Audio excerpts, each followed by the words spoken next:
Hello दोस्तों, अस्सलाम वालेकुम। कैसे हो? आई होप सब ठीक होंगे।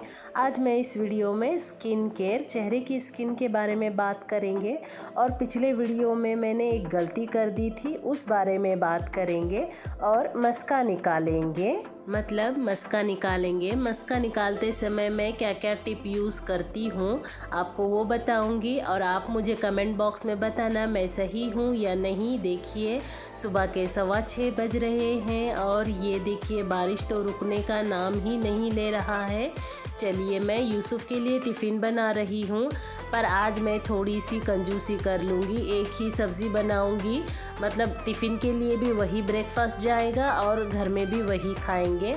और आज है ना, मतलब 3 टाइम एक ही खाना, बीच में थोड़े से चावल पका दूँगी, जिसकी वजह से मतलब मन चाहे तो चेंज कर सकते हैं, क्योंकि आज पात्री साहब की मीटिंग है, तो अगर वो गड़बड़ में होंगे तो फिर जल्दी से चावल और सालन दे सकूं। ये वही आटा है जो मैंने कल या परसों तट्टे इडली का आटा वीडियो डाला था ना, जिस पर मुझे भर भर के कमेंट आए थे कि आप इडली बैटर भी बताइए बोलकर। चलिए, आज उस बारे में बात करते हैं। देखिए, मैं आलू की सब्ज़ी बना रही हूँ।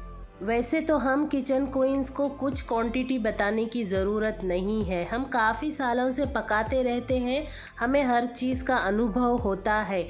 पर मैं आलू की सब्ज़ी से एक टिप देना चाहूँगी।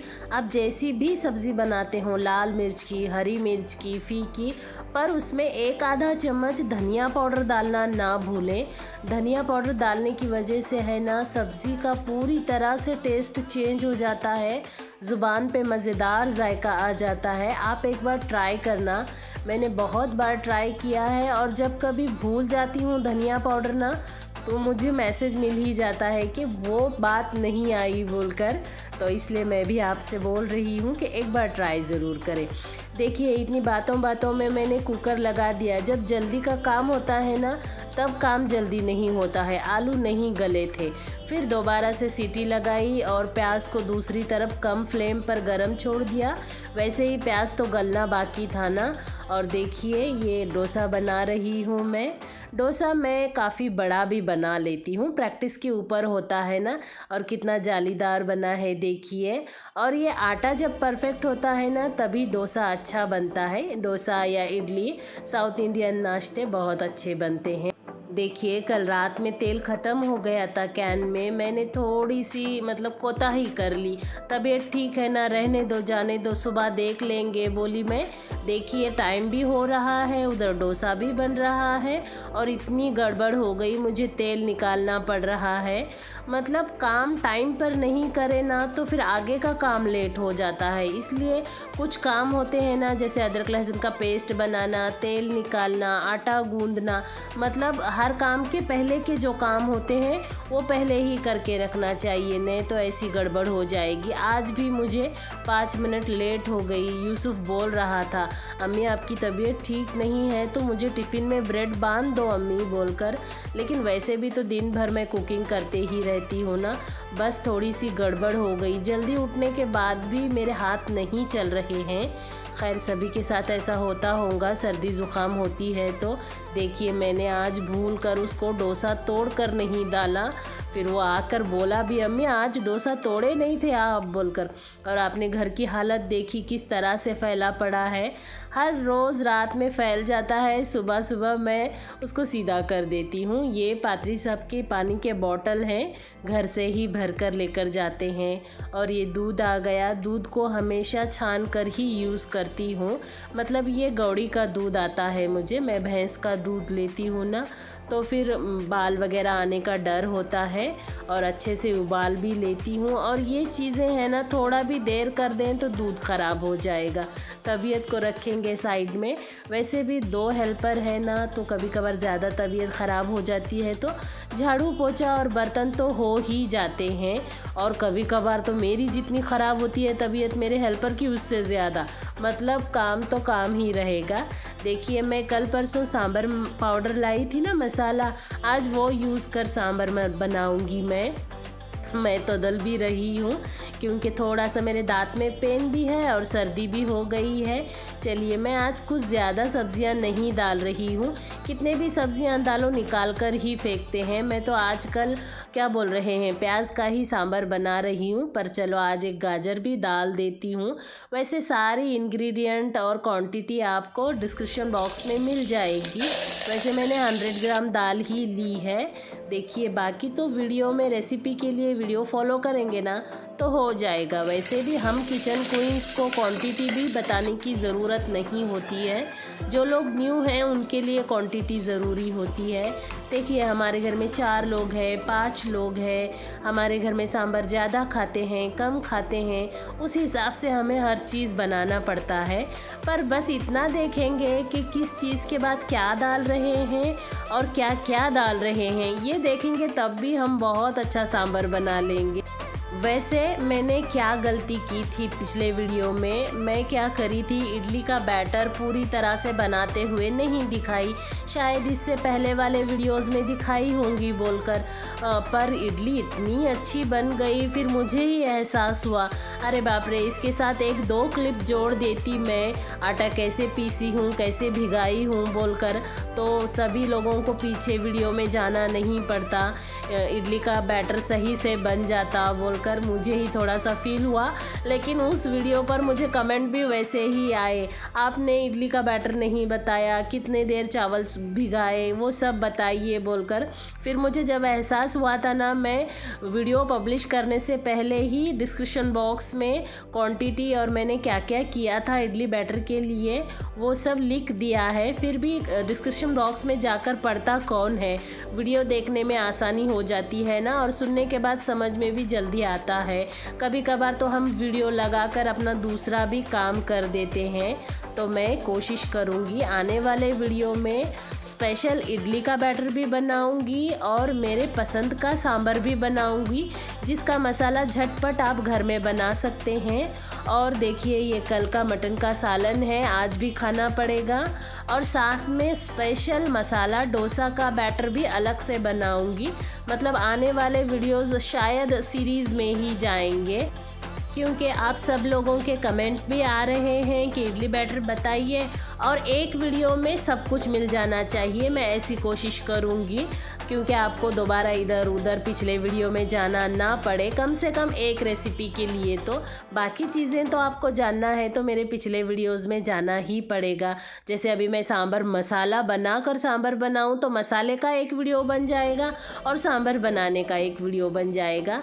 इसलिए थोड़ा सा मेरे वीडियो है ना बीच बीच में 20 मिनट के 23 मिनट के हो जाते हैं, क्योंकि मैं पूरी मतलब चीज़ें दिखाने की कोशिश करती हूँ।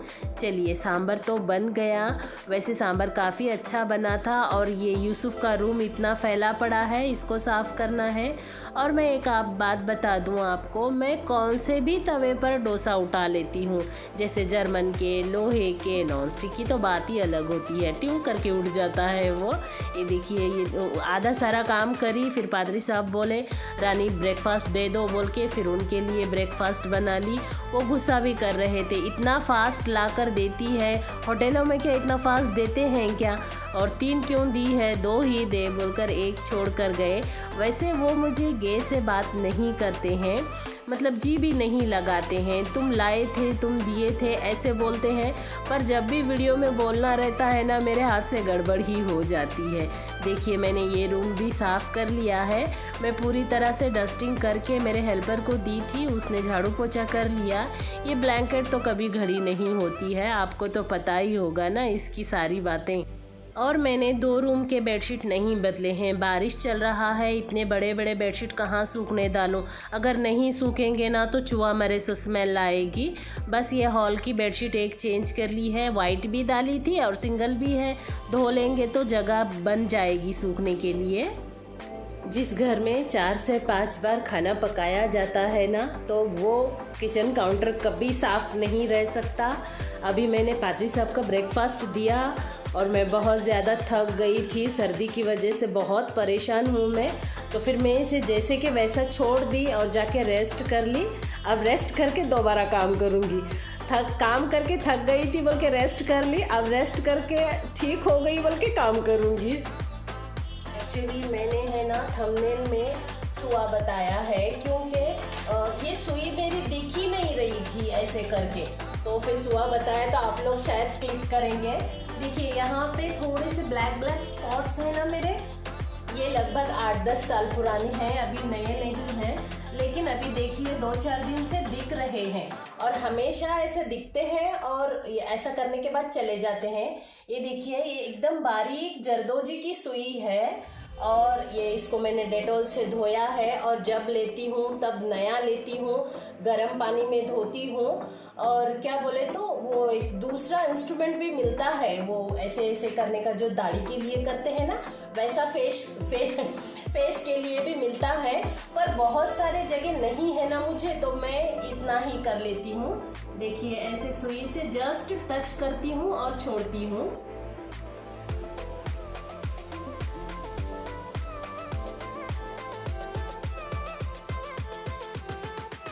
ऐसे रात को करके सो जाती हूँ और अभी तक मैंने जितनी बार भी किया है गायब हुआ है। अभी इस बार थोड़ा सा ज़्यादा दिख रहा है। देखती हूँ अगर 2-4 महीने, और उसके साथ में एक दूसरी दवाई भी लेती हूँ, वो दवाई आने वाले वीडियो में बताऊंगी। वो दवाई से है ना कलर भी खुल जाता है और ये दाग वगैरह भी चले भी जाते हैं। अभी ये 2 महीने दवाई लूँगी, उसके बाद नहीं हुआ तो डॉक्टर के पास जाऊँगी। थोड़े से सामने के बाल कट करूँगी। एक्चुअली मैं बचपन से ही बाल कट करती हूँ सामने के, थोड़ा सा माथा बड़ा है ना और मुझे गर्मी होती है बोलकर बाल पूरे पीछे ले लेती हूँ। अम्मी भी मुझे बचपन में अड़ाते थे, रानी थोड़ा सा सामने के बाल कट कर, माथा बड़ा दिख रहा, पिशानी कितनी बड़ी दिख रही हो बोल के। और पात्री साहब का तो पूछो ही मत, मैं जितना भी फैशन करूँ उतना उनके लिए कम है।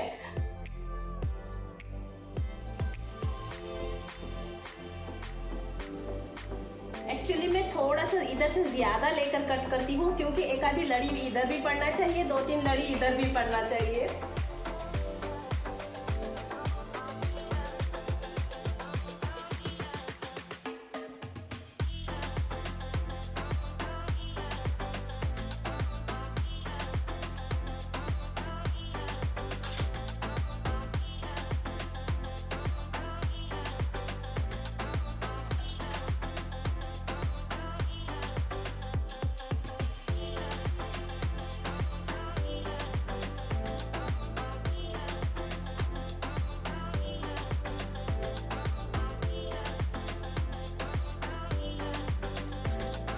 तो कट हो गए। देखिए आप कितना भी करो वो सामने ऐसे ही मुंह पर पड़ते हैं। काम नहीं होता है तो कुछ नहीं होता है। ऑलरेडी मुझे बहुत गर्मी हो रही है, फिर मेरा माथा बहुत बड़ा लगता है ना, फिर पात्री सब टकलू टकलू बोलते हैं। तो देखिए मैं यहाँ से ज़्यादा लेती हूँ ना, ये लट इधर खुद बहुत गिरती ही है वो, और इसमें से क्या करती हूँ थोड़े से बाल ऐसे छोड़ देती हूँ और ये बाकी के बालों को है ना लेकर यहाँ ऐसे क्लिप लगा देती हूँ। ये भी है ना जस्ट कहीं बाहर जाना है, बाहर तो सर पर पल्लो रहता है, घर में घूमना है स्पेशल बनकर, तो इतना करती हूँ। नहीं तो लेके पीछे फिर जो छूटे छूटे, जो नहीं छूटे नहीं छूटे, पर कट मगर करने का। कट करने से क्या होता है, ऐसा हम जो पीछे खींच के लेते हैं, चोला डालते हैं, क्लिप डालते हैं, उससे बाल पूरे पीछे खींचे जाते हैं। कट करने से ये बाल चोले में नहीं जाएंगे तो खींचे नहीं जाएंगे, तो यहाँ का माथा और बड़ा नहीं होगा। मतलब यहाँ के बाल चले जाते हैं ना, वैसे नहीं होगा। चलिए मुझे तांबे का घड़ा साफ़ करना है। मेरी हेल्पर परसों साफ़ करी थी। साफ़ करने के लिए नमक ली और नमक पैरों में फेंक दी और क्या तो भी गड़बड़ करी और जाके बाहर रखी और ये सारे दाग गिर गए। वैसे भी तांबे पर दाग गिरते ही हैं और वो मेरी हेल्पर है ना, मेरे साथ 18-20 साल से है। मैं उसके साथ मजाक भी बहुत ज़्यादा करती हूँ। मैं बोली आपा आपको मैं 20 साल से समझा रही, आपकी बात समझ में नहीं आती, आप इतना गड़बड़ कर देते, घर सारा गंदा कर देते और आप बोलते कि बहू को समझ में ही नहीं आ रही है। वो तो छोटी बच्ची है, वो कहाँ समझ पाएगी, आप अभी तक नहीं समझे। तो फिर वो बोलती है भाभी चुप बैठो हाँ तुम बोल के, क्योंकि वो अपनी बहू की कंप्लेंट करते रहती है मेरे पास और मुझे डांटती भी है, बोलते कब देखे तब बहू का साइड लेते हैं बोल के। ऐसा कुछ नहीं जी, आप भी बड़ा दिल करो, वो बच्ची छोटी है, प्यार से समझा लो बोलकर बोलती हूँ। ऐसे हमारे बीच में चलते रहता है। देखिए मस्का निकाल रही हूँ, घी खूब सारा, मतलब मलाई खूब सारी जमा करी है मैंने मुझे मिक्सी जार से मस्का निकालना अच्छा लगता है, पसंद है, परफेक्ट निकलता है। मिक्सी जार में अच्छे से घूमने की वजह से है ना, मलाई के पार्टिकल्स पूरी तरह से पिस जाते हैं। वैसे आप देख सकते हैं मैं किस तरह से मिक्सर चला रही हूँ। कुछ काम होते हैं जिन्हें परफेक्ट करना ज़रूरी होता है, ऐसे नहीं कि एक ही बार में आ जाता है। मैं जब इससे पहले निकालती थी ना, तो मलाई के टुकड़े रह जाते थे, उसमें पिसे नहीं जाते थे, जिसकी वजह से वो जो नीचे घी गरम करने के बाद ज़्यादा बच जाता है, पता है आपको, वो इतना बच जाता था, पूरा जल के ख़राब हो जाता था, बर्तन भी, मेहनत भी। देखिए मुझे 4 बार करके मस्का निकालना पड़ा। उसके बाद मैंने अपना थोड़ा सा दिमाग लगाया, मिक्सर से किया, हैंड ब्लेंडर से किया, मेरी और जो आटा गूंदने वाली मशीन है ना, उसमें भी मस्का निकलता है, पर अच्छे से अच्छा मस्का तो मिक्सी जार में ही निकलता है। देखिए ये निकल गया। आप इसे हाथ में थोड़ा सा लेकर देखेंगे ना, ऐसे मसल के, इसमें अगर कुरकुरे पार्ट हैं तो आप और थोड़ा सा घुमा लीजिए। और गर्मी के दिन में थोड़ा सा फ्रिज का ठंडा पानी डालना चाहिए, और ठंडी के दिन में अगर बहुत ज़्यादा ठंडी है तो हल्का गुनगुना पानी डालना चाहिए। मस्का एकदम से निकल जाता है, कोई प्रॉब्लम नहीं करता। देखिए मैं गरम रखी हूँ और मस्के में इलायची, चावल और पान डाले जाते हैं। मैंने इलायची और चावल कभी नहीं डाले हैं। देखिए पान की बेल तो मेरे घर को ही है, जब नहीं थी तब बाज़ार से स्पेशल मंगा कर ही मस्का निकालती थी। मतलब मैं हमेशा पान के पत्ते डालकर ही गरम करती हूँ। ये पान के पत्ते धो लिए और ये मस्के में डाल रही हूँ, और उसी के साथ मैंने पात्री साहब को खाना भी दिया। उन्होंने आकर बोले मुझे चावल ही दे रानी बोलकर, तो मटन का सालन और चावल दिया। और देखिए ये घी में इस तरह से मैं पानी मारती हूँ। कहते हैं पानी मारने के बाद है ना, उसका टेम्परेचर कम हो जाता है और दानेदार घी बनता है। और मैं थोड़ा सा गुलाबी कलर का घी बनाना पसंद करती हूँ, डालडे जैसा सफ़ेद नहीं। और मेरा ये सैंडविच बॉटम का बर्तन है, इसलिए मैं जल्दी ही बंद कर रही हूँ। आधे घंटे के बाद देखूँगी, अगर परफेक्ट कलर नहीं आया है तो थोड़ा सा और गर्म कर लूँगी।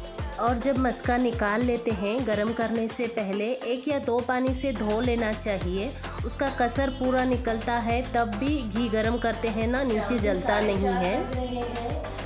ये कपड़े धोऊंगी, क्योंकि वैसे भी मुझे अंदर ही सूखने डालना था, बारिश थी, तो अभी रात में फैन भी चल जाएगा और कपड़े भी सूख जाएंगे। वही कपड़े इसमें धोऊंगी। आज दोनों मशीन लगाऊंगी, वो भी लगाऊंगी, ये भी लगाऊंगी, क्योंकि वाइट बेडशीट वगैरह भी है और बनियान वगैरह भी है, तो दोनों को अलग अलग धोना पड़ेगा। तो 1 घंटा तो चला जाएगा। और अभी मुझे है ना यूट्यूब का काम भी करना है, वीडियो एडिट करना है, और 4:30 बज रहे हैं, मतलब 5 बजे वीडियो अपलोड भी करना है। एक तरफ ये लगाऊंगी, दूसरे तरफ वो काम करूंगी, और नींद भी आ रही है मुझे साथ में। देखती हूँ उसी बीच में से 10 मिनट चोरी करके सो भी जाती हूँ। और देखिए ये हो गया हमारा घी गरम। पहले के घी में ही मैंने ऊपर से घी डाला है। और मैंने मगरिब की नमाज़ पढ़ ली, और आज हम लोग रात में डिनर में उत्तपम खाएंगे। सांभर तो मैंने सुबह में ही बना लिया था। और देखिए मेहनत रंग लाई है, एक टाइम की सब्ज़ी आई है फली बेल से, और ये कपड़े धुलकर डाल दिए मैंने। चलिए इस वीडियो को ख़त्म करते हैं। देखिए बातें बहुत हो जाती हैं और मुझे इतना सारा कट करना पड़ता है। खैर चलिए, वीडियो लंबा होगा तो आप देखेंगे भी नहीं। मिलते हैं अगली वीडियो में। अपना खूब ख्याल रखें। अल्लाह हाफिज़।